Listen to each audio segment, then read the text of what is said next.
Volker Schlöndorff, vous avez des souvenirs particuliers avec la Bretagne, racontez-nous un petit peu. Oh là là, c'est comme dans une autre vie il y a très très longtemps. Je suis arrivé en classe de seconde à Vannes, en Morbihan, à Saint-François-Xavier.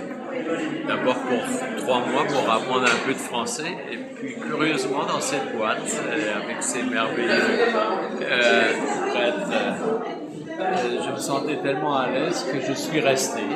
J'ai convaincu mes parents en Allemagne de me laisser là.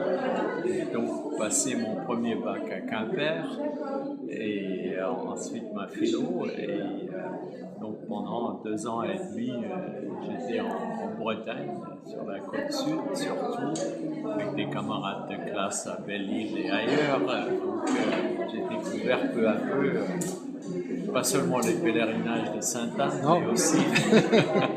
mais aussi la pêche à la sardine. Le territoire breton ne vous a pas inspiré pour un film, mais ça aurait pu parce mais si, parce que quand j'ai fait la seule raison de tourner l'histoire de Guy Môquet de la mer à l'eau, c'était justement quand j'ai vu que Châteaubriand était vraiment en bordure là, et à l'époque, quand j'étais au collège, on m'avait parlé d'un massacre qui avait eu lieu par là, mais on a voulu m'épargner les détails, et c'est donc avec 50 ans de retard que par un livre de Pierre-Louis Basse, j'ai appris cette histoire et que je suis revenu il y a 2 ans et demi pour tourner ce film.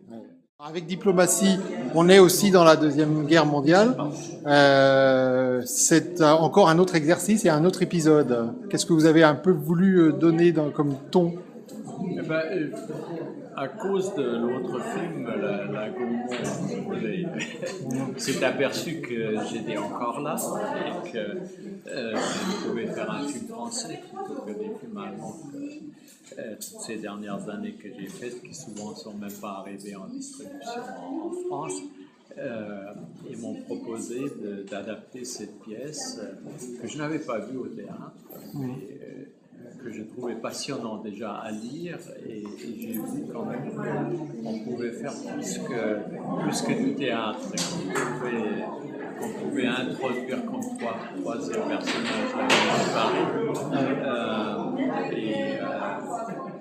et que c'était au fond une chose intemporelle. C'était un conflit comme dans le théâtre classique qui pouvait se passer à toute époque.